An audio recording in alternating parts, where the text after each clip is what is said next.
corona na hindi nasisira, mga kapatid. Tingnan natin sa ang Biblia Tagalog 2001, yung 1 Corinthians 9:25. Sabi, ang bawat nagkikipaglaban sa mga palaro ay nagtitigil sa sarili sa lahat ng mga bagay. Ginagawa nila iyon upang sila ay makatanggap ng isang corona na may pagkasira. Ngunit tayo'y sa walang pagkasira. Ayan. So, yan ang term naman na ginagamit sa iba. Corona na walang pagkasira. Ano po? Corona na walang pagkasira. Yan ang gusto ng Lord na ating makamit. No? So, dito, nakakatuwa kung makakatanggap tayo ng corona o medalya o ano pa mang uri ng gantimpala.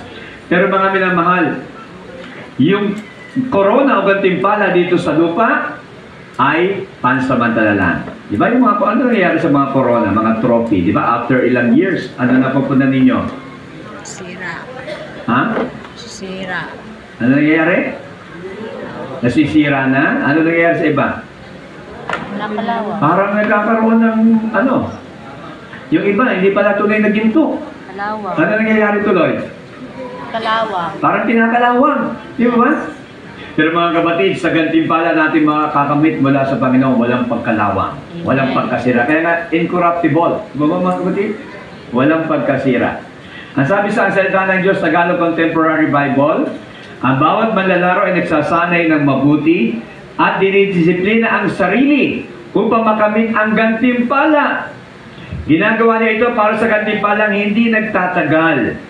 Ngunit ang gantimpalang hinahangad natin ay magtatagal, magpakailanman. Yan ang isang salita o ibang salita na ginamit. Gantimpala, magtatagal, magpakailanman. Di ba? Ito gusto natin gantimpala, magtatagal, magpakailanman. Hindi isang taon lang, 2 taon o dito lang sa lupa. Kundi magtatagal, magpakailanman. Kasi in eternity. Amen po ba mga kapatid? Amen. Amen. Yan ang ating pagkatasain.